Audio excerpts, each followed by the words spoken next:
son, my John, when we were first acquaint, your locks were like the raven, your bonny brows brent. Greetings, friends.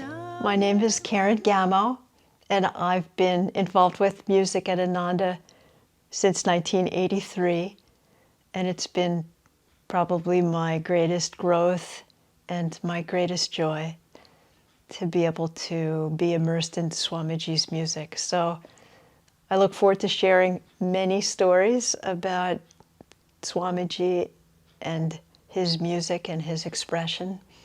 For me, almost all of those stories involved teaching and lessons for me. But the reason that I share them is because there's so much benefit from singing the music that I think it may bring you also much growth and lessons as well. But particularly a lot of joy.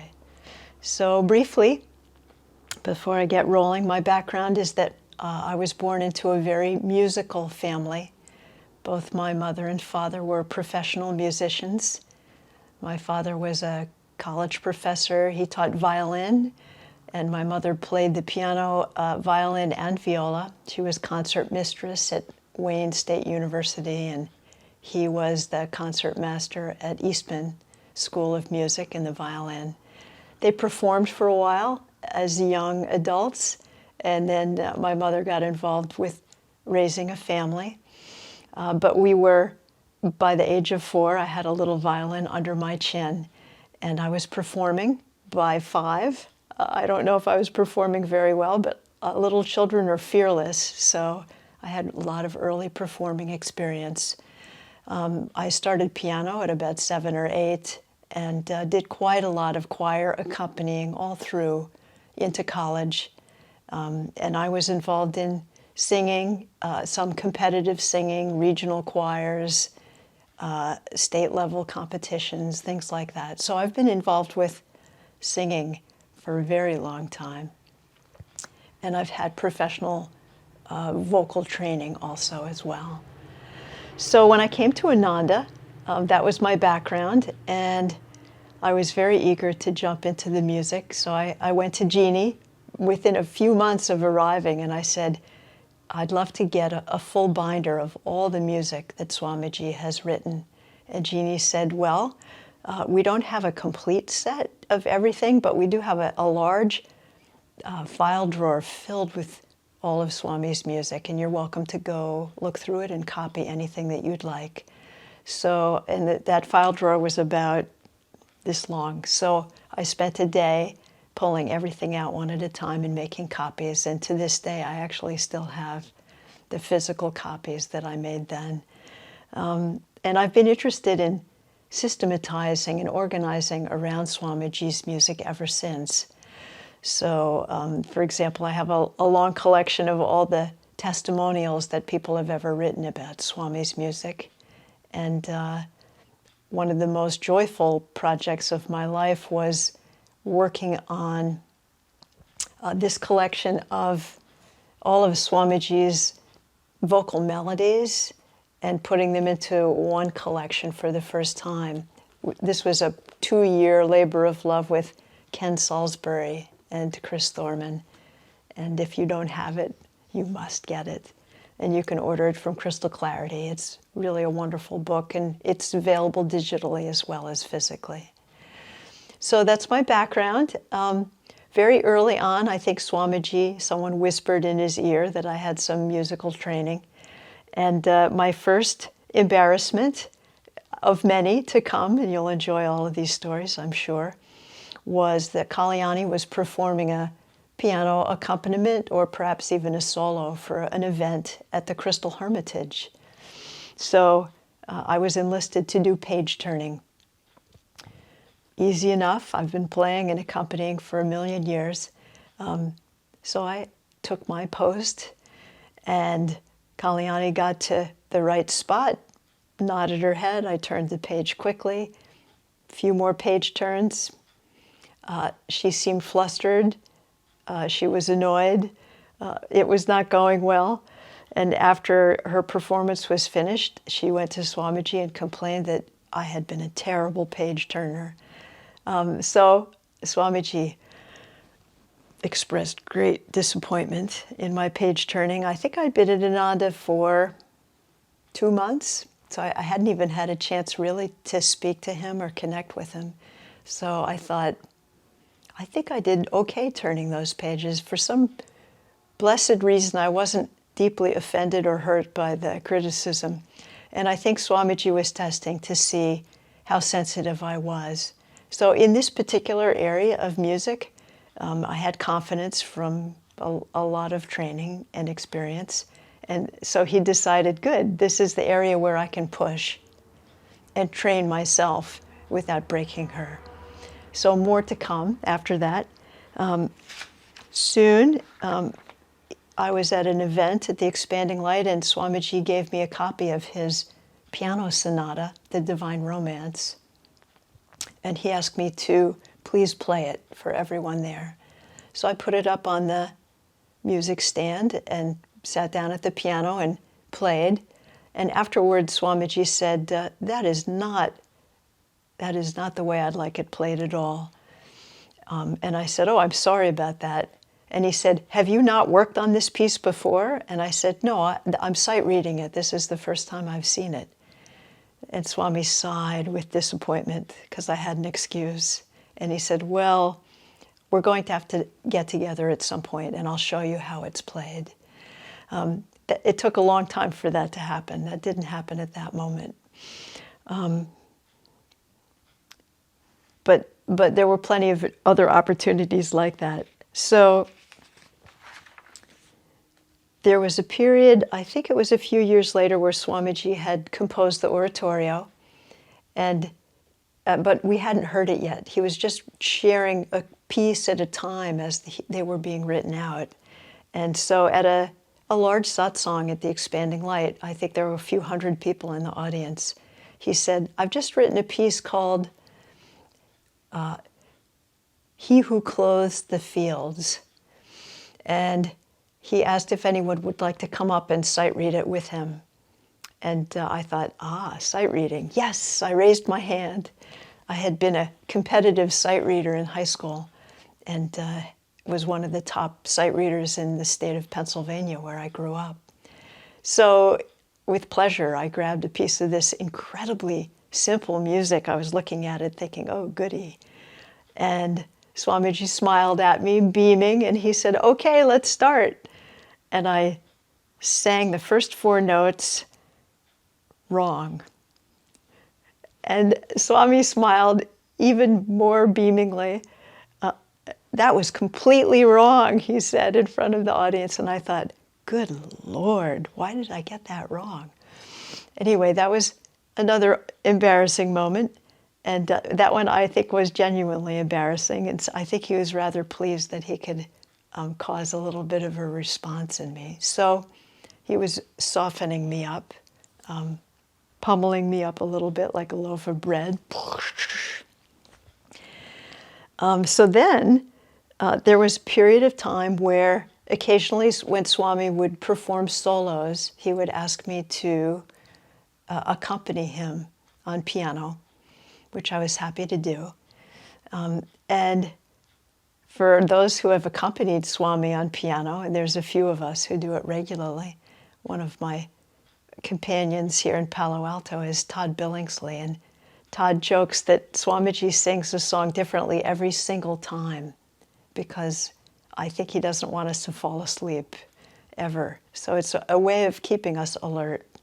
Love is a Magician in particular, he would sing at a slightly different pace, almost a different count sometimes. One measure was 7/16 and another measure was 9/8, and sometimes he would repeat and sometimes he wouldn't. And sometimes he would jump back to an unexpected spot in the music. So for those of us with a little experience, we always had the full score out, spread wide so that we can quickly find where he had jumped to. So at any rate, yeah, that was my accompanying experience with Swami. And I'm a sensitive accompanist, but he did keep me on his toes, on my toes. And I would say that's one of the pleasures of working with Swamiji in particular, was that you were always on your toes for some kind of a lesson or some kind of training. So one of the messages in particular that I had throughout my life at Ananda, not just with music, but in other areas as well, was simply to put out a lot more energy than I was accustomed to putting out. And that was lesson number 1. And lesson number 2 was to never fall asleep. And that he made sure of. So another lesson that I had around music was, and this was just a personal lesson as well, was to speak up when I felt differently about something than the people around me, and to not be shy about doing that. So one day we were sitting in the Hermitage, a few of us, and Swamiji had made a note change in one of his songs. And at the end he said, "So now what was the note that I changed?" And someone else in the room said, "That was an E, sir." And I thought, good Lord, it's not an E. Should I say anything? And Swamiji had encouraged us to speak up, so I said, I believe it's an F, sir. And the other person said, "No, it's an E with some strength." And I thought, and I said, "Gee, I'm pretty sure it's an F." "No, it's an E." This was going to soon turn into a brawl, and my last foray was, "Sir, I'm afraid it's an F." And Swamiji looked at me with a big smile and said, "Don't be afraid to speak up when you're right. It is an F." Which I thought was interesting. So he knew all along. He was just allowing me to see if I could stretch into being more self-confident.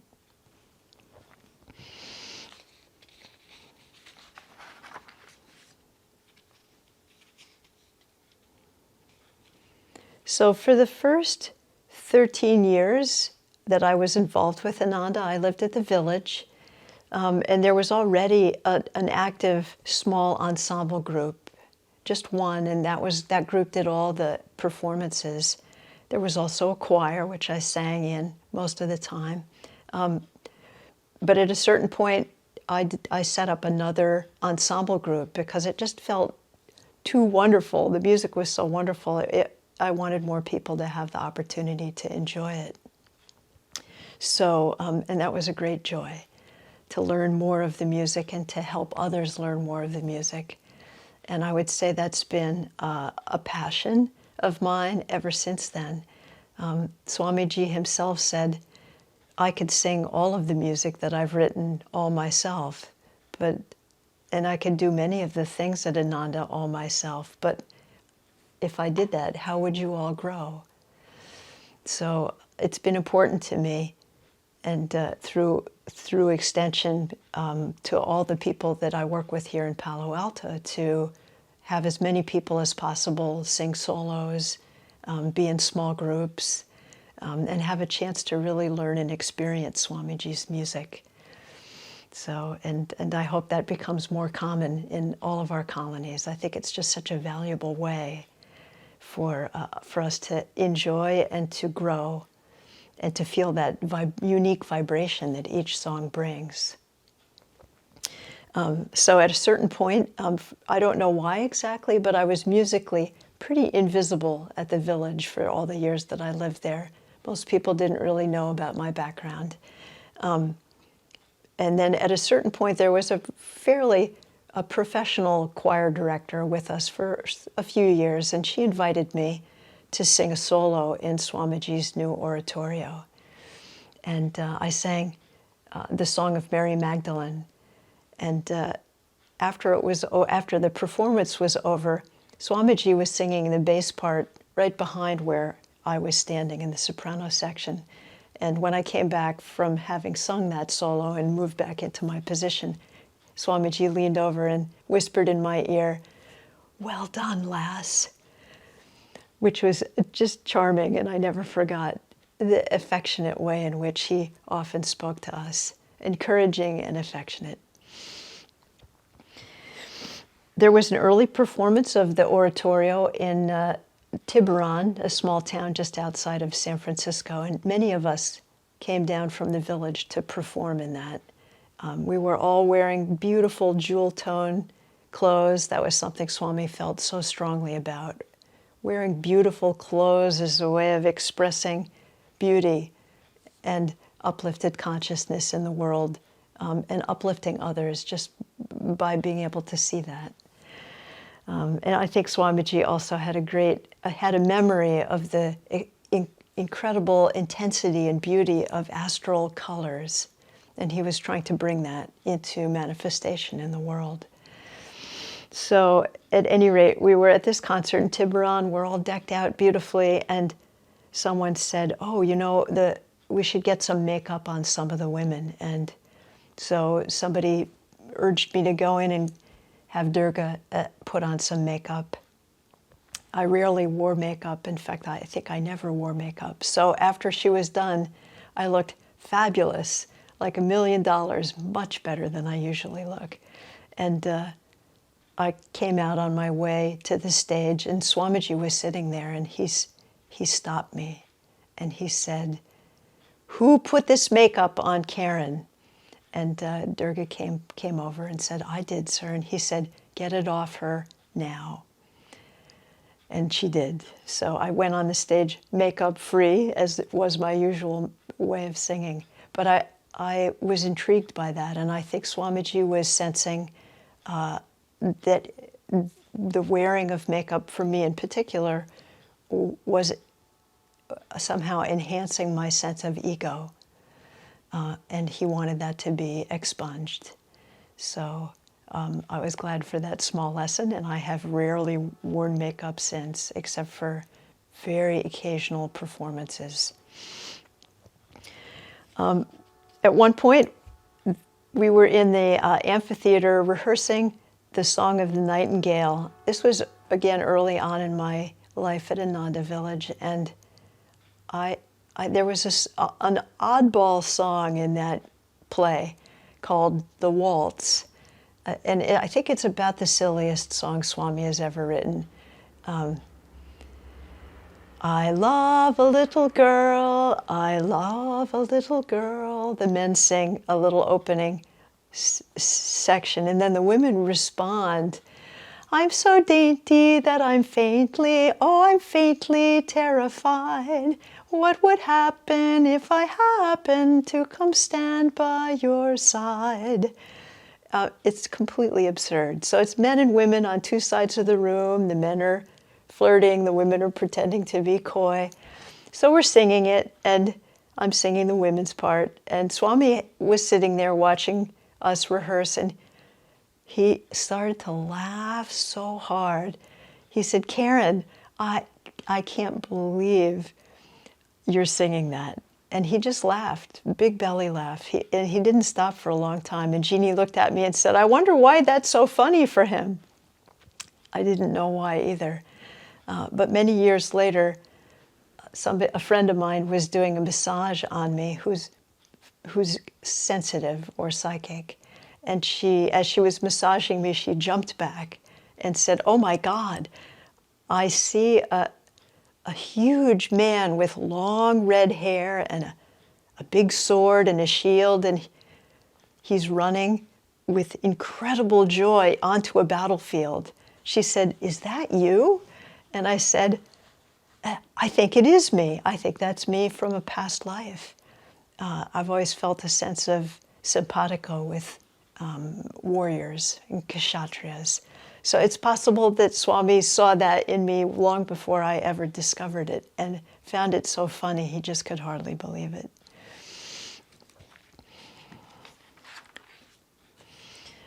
This is a story about how true teaching is individual.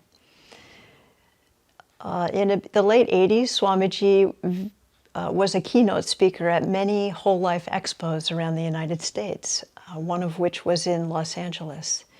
And a number of people went down.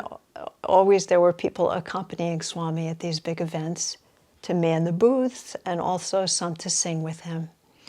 And I remember it was so interesting to me. We were in maybe his hotel room. A lot of us were there just together. And Swamiji was working with one of our very most accomplished singers at that time, a man named Agni. And he was having Agni play the guitar and sing something that he was planning to perform at the Whole Life Expo. And Swamiji was so incredibly detailed and picky and critical about correcting thing after thing in the expression of Agni's performance. And from my vantage point as a trained musician, he sounded great to me. I couldn't think of anything it needed to correct. But it showed me that Swami had a very keen sense of a sensitivity and ability to hear things that I couldn't yet hear. And as he worked with Agni, the music became more and more refined. It was beautiful to watch. And then after he was done, Agni thanked him cheerfully and left the room. And then Swamiji turned to 3 or 4 women who were sitting in the room who were all really very, I would say, none of them had sung in a choir before. They were pretty inexperienced as singers. And he said, "Would you all be willing to sing at the expo?" And they all cheerfully said, okay, yes, sir. And he said, "Wonderful. Let's sing whatever." And he named a song. And he worked with them for about 10 minutes, singing with them. And he was just totally thrilled with their singing and thanked them profusely and told them how much he was looking forward to singing with them and having them sing. And then they left the room. And from my vantage point, they didn't sing well at all. I was stunned that Swamiji was going to have them sing at this event. It was a little out of tune. It wasn't really very together. They didn't really confidently know all the words. It was amazingly different than what I had just witnessed with Agni. And yet, when I watched the 2 performances the next day at the expo, those 4 women, it didn't matter how they sang, because what was coming through them was so much joy that I think the audience was really almost overwhelmed by it. Very beautiful, joyful, loving. Their eyes were filled with joy. Agni's performance was also great, by the way. But their performance was so much more than the music alone indicated. And I realized that Swamiji was working with each person in his own way. And the audience, too. He was offering the audience something special through those 4 women that I myself would never have thought to offer. So that was beautiful to watch. And it reminds me also of another lesson, too, actually. At one point, Swamiji said to me, "Whenever you sing, please take off your glasses. Are you able to do that?" And I said, "Yes, I can't see a thing, but I would be glad to do that." So I've always made a practice to try and do that. I asked him why, and he said, "Because there is much that is transmitted through the eyes that is blocked by wearing glasses." And he, of course, always took his glasses off as well when he spoke, when he was wearing glasses. So I've always done that. And one very special thing happened as a result of that. I was performing with a group in Italy. And this was at an expo, but an unusual kind of an expo. It was sort of health foods and some books and New Age products of all kinds. But for some reason, and I don't really know why, there was a stage where there was this one series of events after another, loosely correlated with the theme of the event. And right before our small singing group was to go on, there was a lingerie show. And it was fantastic, as an Italian lingerie show might be. Beautiful models, great lingerie. They came out on the boardwalk. They showed everybody their stuff. And then after they were done, we were supposed to go on and sing. So 8 of us went up on stage in our beautiful jewel tone outfits. The contrast couldn't have been greater. By that time, our audience had shrunk down to about 8 or 10 people, but we cheerfully sang 3 or 4 of Swamiji's songs, and I was careful, as usual, to take my glasses off. About 3 months later, I received an email from a friend of mine, Gyandev, at the Expanding Light, and he said, "I have a wonderful story to share with you. We just had a guest here from Italy, and she told me an amazing story." She said that she had attended an event at an expo in Italy and had seen a woman in a long red dress singing beautiful music. And her eyes were so touching to me that her eyes were so touching that this woman made a mental commitment to find out where we all were from and to visit that place if she could. And she soon discovered that the Expanding Light had a retreat in California. If she had looked a little longer, she would have found our retreat in Assisi, Italy, and had a much shorter trip. But she flew all the way to California just to find out what it was that she had experienced through looking at the eyes of one of the singers. So that is a very great advertisement for taking your glasses off when you sing.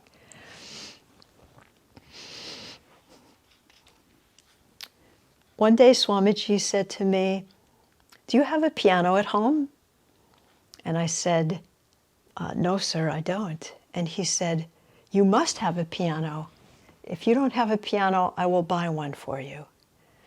And I was so startled by this offer that I quickly said, No need, please. I will go ahead and buy a piano myself," which I did very soon after.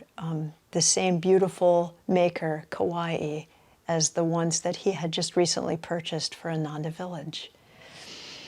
I wondered why it was so important for me to have a piano. But I think, honestly, that Swamiji felt that I was lacking in the beauty and devotion and upliftment that music can provide. And I think he wanted to be sure that I kept it in my life. And I had been raised with it and been surrounded with it all of my youth, but I did not spend nearly as much time with it as an adult. So it was a reminder how important it was for my spirit to be surrounded in music. And I am grateful for that. I would not have bought a piano if he had not said that. One day, some friends of mine reached out and said, "How would you like to join a small singing group and sing some classical music together?" And this was at the Village, probably in the late 80s, early 90s. And I thought, that sounds like great fun. So about 5 or 6 of us got together. All of us had professional classical music training and background. All of us were skilled sight readers. And we had an excellent pianist also who was helping focalize the energy for us. And every week for a couple of months, we got together and sang fabulous classical music. It was unbelievably great. Lots of fun, a lot of nourishment for us, and fun satsang too. One day, Swamiji called me and said, "Can you please come down to my office? I'd like to talk to you about something." And I can count twice in my life, no, 3 times, that he's asked me to do that, and this was the first one. So with some enthusiasm, I came down to his office, and he said, I understand that you're singing with a small ensemble group, classical music. And I said, yes, that's right, sir. He said, I'm afraid I'd like to ask you to stop doing that. And I said, why? Is it not okay to be singing classical music? And he said, no, I myself love classical music. I listen to it often while I'm writing or in the background of what I'm doing. It doesn't have anything to do with the music. I would just very much like you to not be singing with that group anymore. So I said to him, okay, you have asked very little of me. Of course, I would be happy to stop singing. I will make an excuse and drop out. I was a little surprised, but again, he had asked so little of me. I trusted him completely. So I dropped out of the group, and I missed it some, but missing it gradually wore off.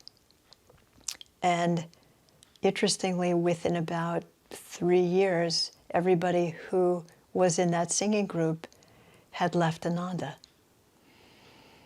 And so I realized that it was not just the attunement with classical music that I was attuning to, but I was attuning my consciousness by singing to the people that I was singing with. That singing is an attunement process in itself. And they were all wonderful people, but they were all people who gradually fell out of attunement with Ananda, and it was something Swamiji was able to sense that I was not able to sense. So I appreciated his advice.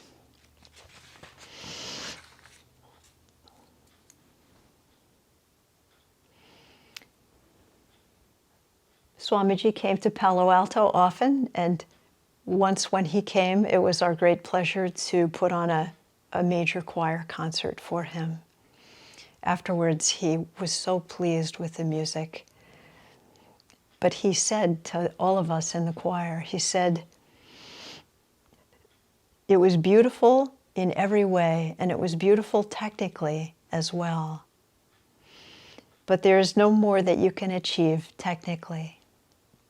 The only direction now is through more devotion. And I think that's very true, actually. We don't do much with our choir, technically, honestly. We just enjoy singing, and we correct little bits here and there, but we have a very, very little technical focus, and I think he's right. Our choirs all benefit most from singing in a way that deepens our devotional nature. So, so I was grateful for that advice. I myself don't have that much enthusiasm for technical work, even though I have a lot of technical training and background. At a certain point when we all went to Italy to sing in a small group, which I think was maybe the most wonderful experience I've ever had, Swamiji asked each of us to take private voice lessons. He felt it would be important for all of us to improve the technical ability, technical quality of our singing.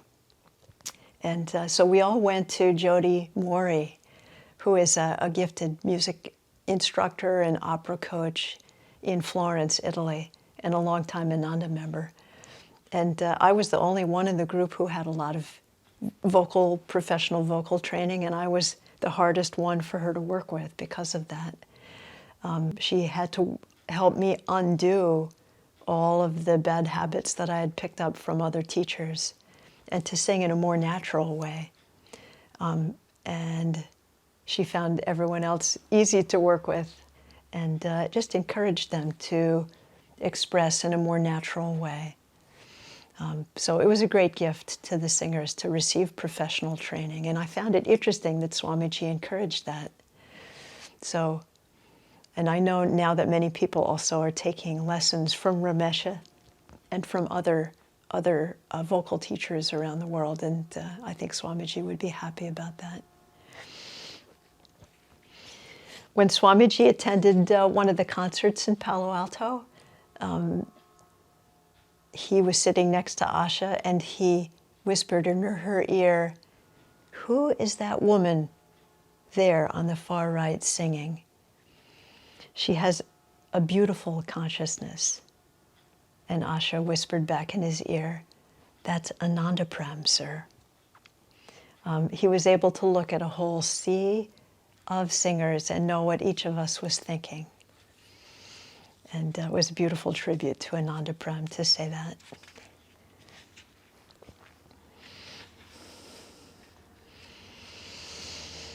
People have often asked, why do we only sing Ananda music at Ananda? Why don't we sing other music? And I asked Swamiji that question myself, and he replied, you can hear other music in so many different places, but you can only hear Ananda music at Ananda. And so it's our special gift to the world. It's something very special that we can only share from here to others. And so I appreciated knowing that. Since he has passed away, and even before then, we have added a few pieces to our repertoire, especially around Christmas time. And I did ask Asha about it, and she said, Swamiji said to her once, the music that I compose it simply so that everyone can easily sing it. But I can see why experienced singers would feel the need to sing other music. So we add a few pieces just to help stretch us musically, but our main focus is always Swamiji's music or Ananda's music. And it reminds me, I was walking down the street the other day and I passed an Italian restaurant and I heard American rock music coming out the door. And I thought, oh, that's such a shame. You really do want to hear Italian music coming out of an Italian restaurant. And I realized the truth of what Swamiji was saying. Why come to Ananda to hear classical music? Come to Ananda to hear Ananda music.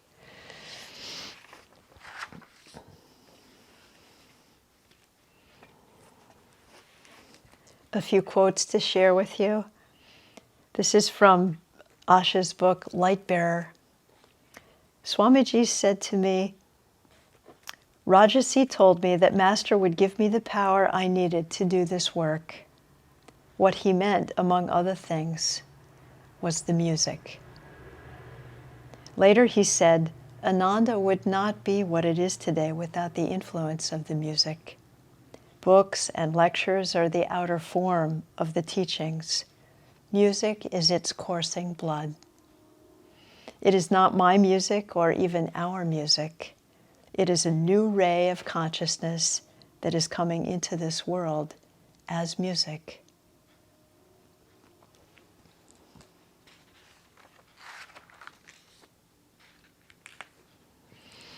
Swamiji gave a number of talks about singing and vocalizing. I encourage people to listen to those because they're very subtle and deep. One of the things that I remember that's been particularly helpful for me was to, when we sing, to allow the music to pass along the heart as it's moving out through the body, almost like a bow along a cello. So let the music fan itself across the heart as it's coming out. And in that way, we imbue it with our heart quality. Everybody will have to experiment with that in their own way. But the more it's coming through us, touched by our heart quality, but passing through from spirit through us to the listener, the more it can really touch the listener with its depth, and the more we can feel purified and blessed by it. This is an example of Swami's courage. Right at the end of the Bertolucci lawsuit, which had sadly been a very small vote by the jury that turned it against Swamiji, so it was a very sad ending to a long court battle. We were all kind of despondent. And Swamiji decided to host a concert in the backyard at the Crystal Hermitage, so there we were. And the first song he sang after this long sexual harassment and false claims lawsuit was just such an annoyance and just a terrible moment in our history. The first song he sang was "Jenny Will Love Me." And I almost laughed out loud at the courage and the delight of Swamiji choosing that piece. Good for him. He was untouched.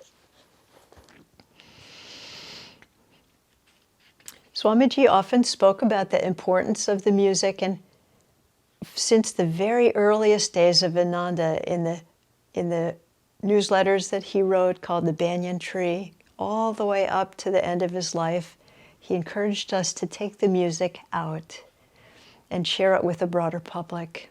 It's not just for us, it's for anyone. And at one satsang in Italy near the end of his life, I asked, "Do you want the music to go out in order to draw people to Ananda?" And he replied, "No, the music speaks for itself. It stands on its own."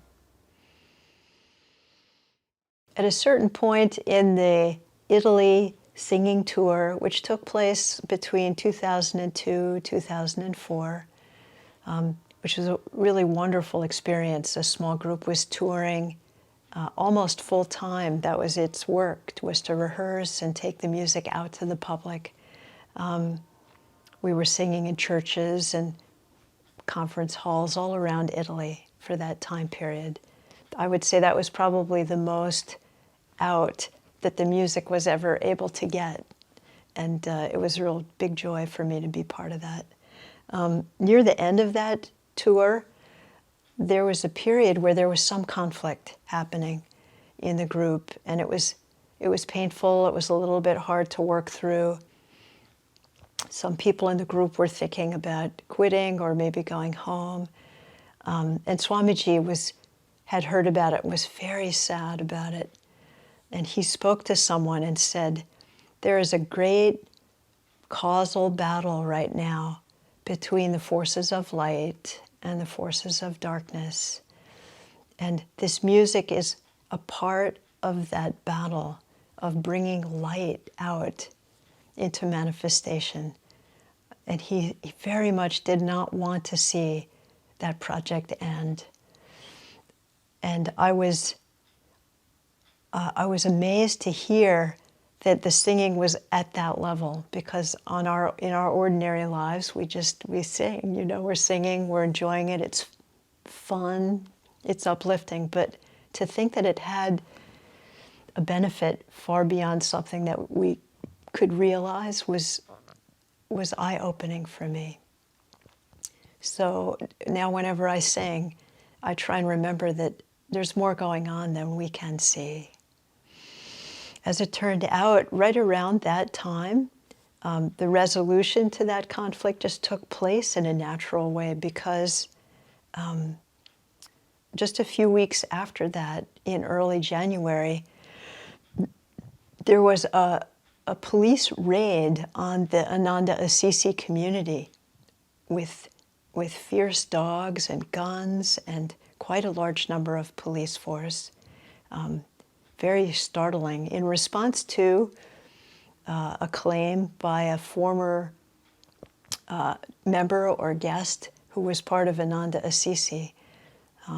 Apparently, according to Italian law, if someone makes an accusation that's bad enough, the state is obligated to investigate. And so the state investigated in a very dynamic way. And as a consequence of the start of that process, which was the beginning of about a 7-year-long legal battle, the whole singing project had to come to an end.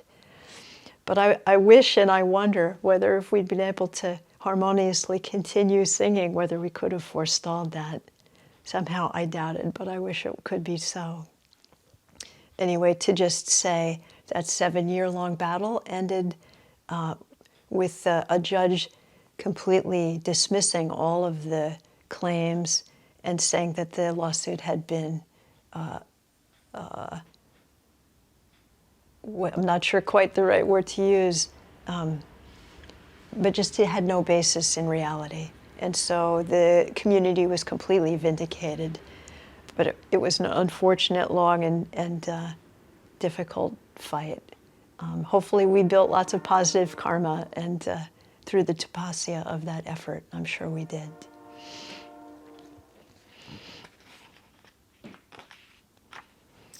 Before we went to Italy, a professional tailor and Asha worked hard to create beautiful jewel tone outfits for each of the 8 singers who were going. I mentioned I had a long red raw silk dress. My husband David had an incredibly bright, hot pink, rich shirt. These were with matching tie, bright green, yellow, beautiful, beautiful colors. Again, to express some of those astral, pure vibrations into the world. And Swamiji, when he saw them, said, people should dress more beautifully in general. So everything that we do in the world helps to uplift others.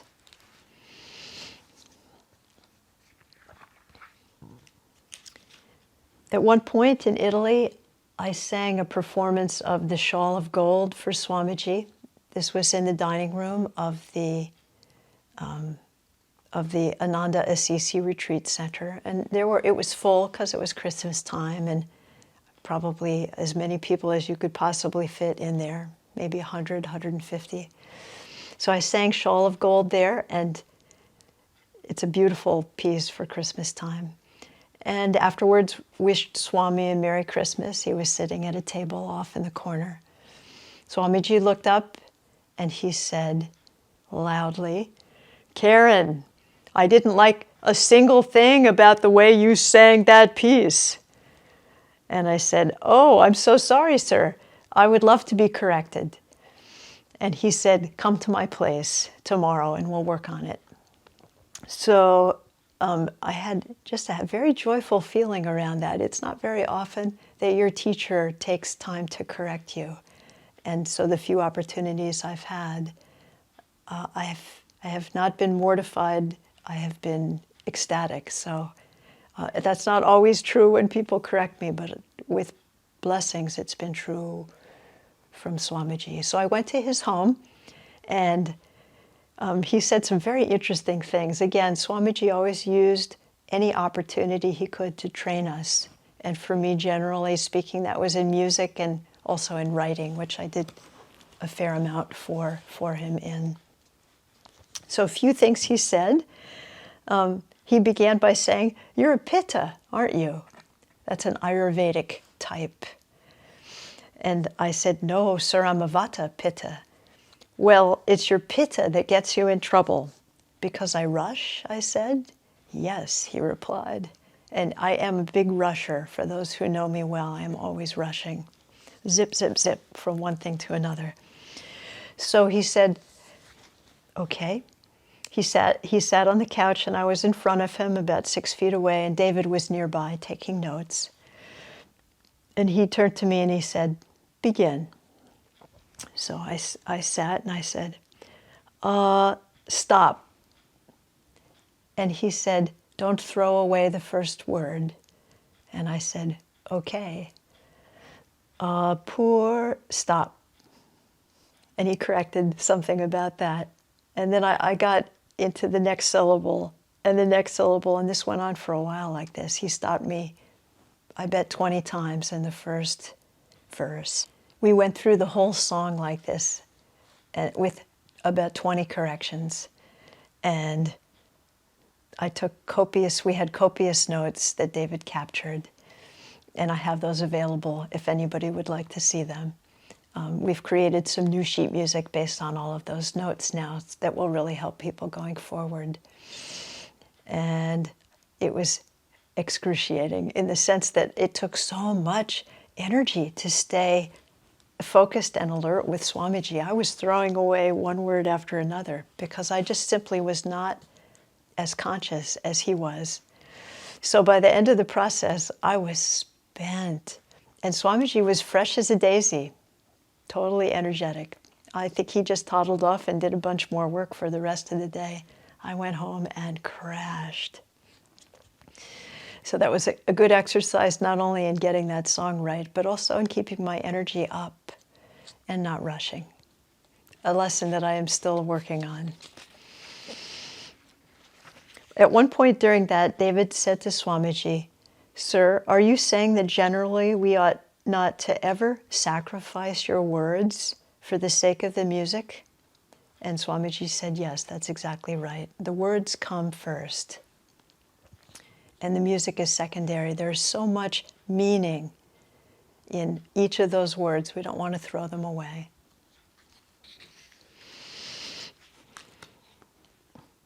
At a certain point, we recorded an album in Italy.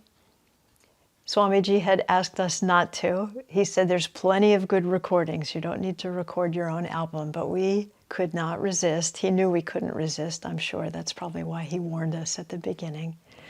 So we happily recorded an album anyway, and we showed it to him and played it for him. And he went through that album, and he gave us a lot of feedback, which was helpful, actually. And at a certain point, I sang a small solo on that album, and he turned to me and he said, "Karen's no soloist."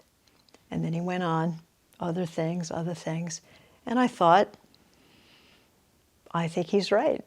She's got a perfectly okay voice, pleasant to listen to, but not special. And I thought that was accurate.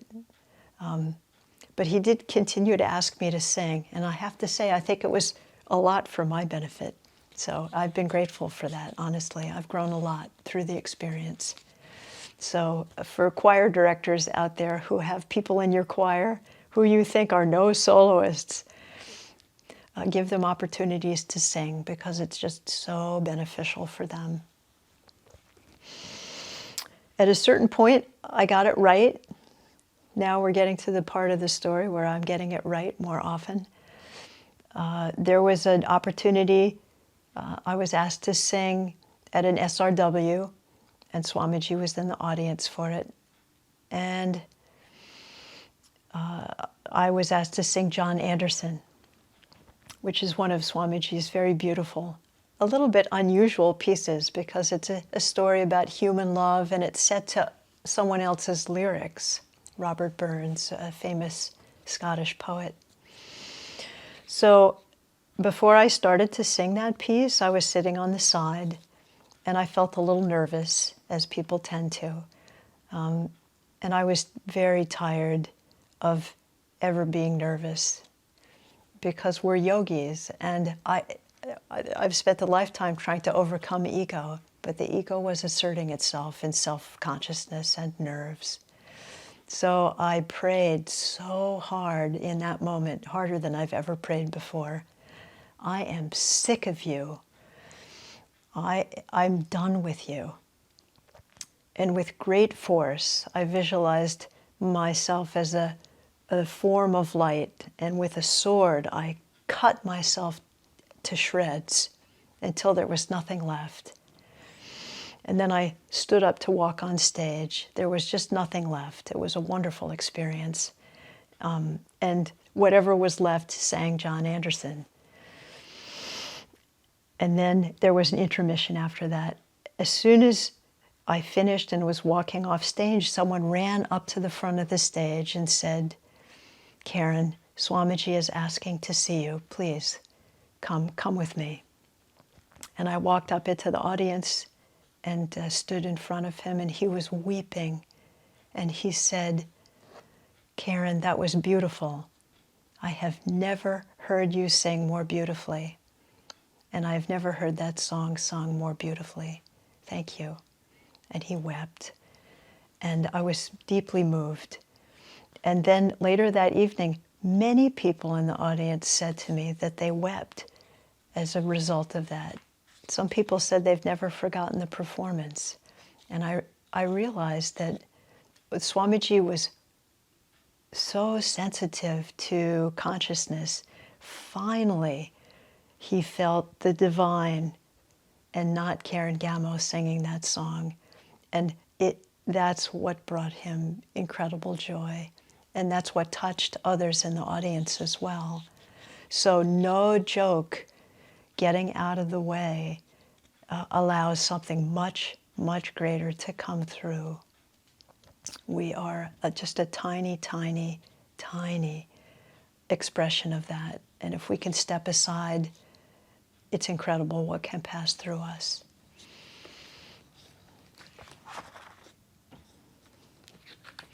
I remembered the experience Swamiji had had with Master many years ago when one night Swamiji said to himself, I am absolutely sick of this ego. I don't want it. Take it. And he also, it was a powerful statement with his full energy. Afterwards, Yogananda said to him, very good. Continued Swamiji, ever since I have not been troubled by it. Sometimes we must do violence to our ego to overcome it.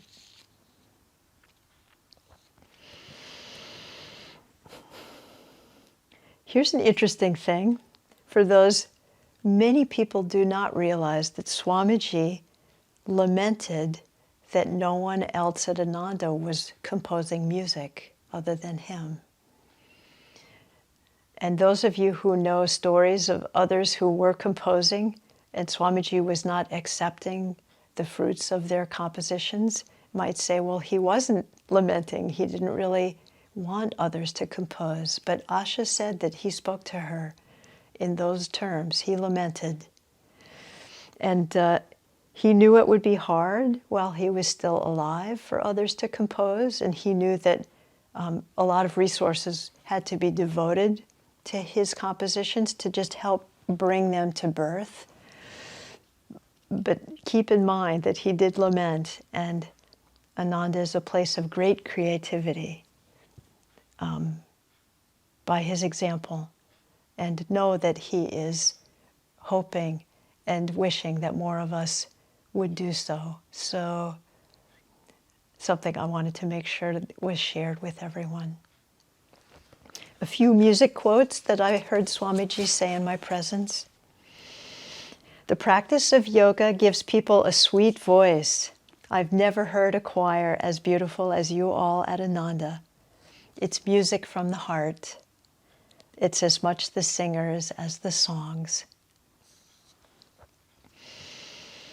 Another quote, once you reach the human level, the capacity for getting into trouble is almost infinite.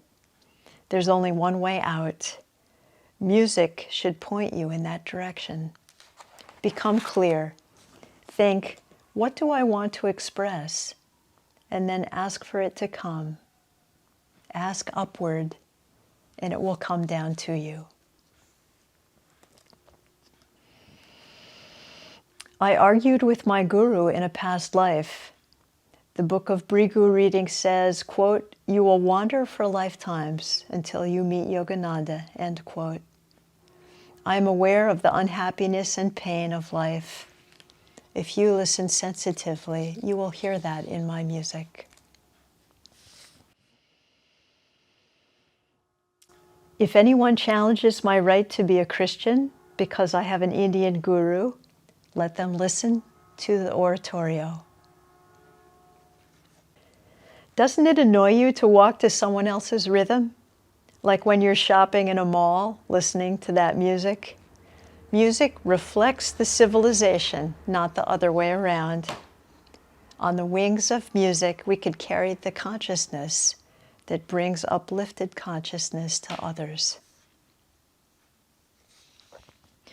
The music today is disintegrating. Paroxysm, explosion is its end. It's really fitting to call this Ananda music, not Kriyananda's. You have made it your own. About the singer and composer Christy Norfleet, quote, she writes music just the way I do. Seldom have I heard such noble sentiments set to music, end quote. Ananda should be an outpouring of creativity. Build from what I am doing. tune in, and then go on from it. The music is central to everything that we do. Swamiji's last piece of advice to me was right here in this room. It was the last time I saw him before he passed away, and I think he knew he would not see me again.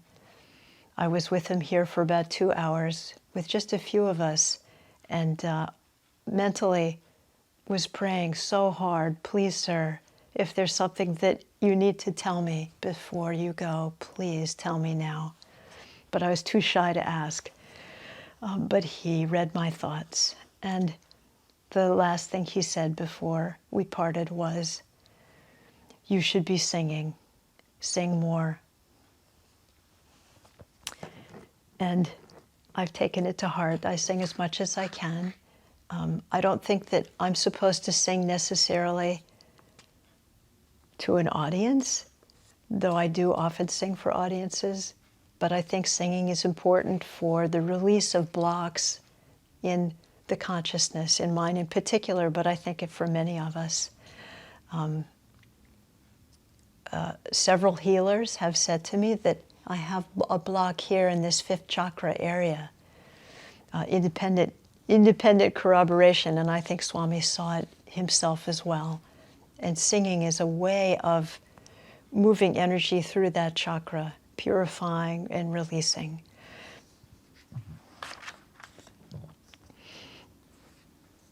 A medical intuitive, a woman named Christelle Nani, who has written several books on energy, energetics in the body, wrote that singing is one of the ways to quickly raise your energetic vibration.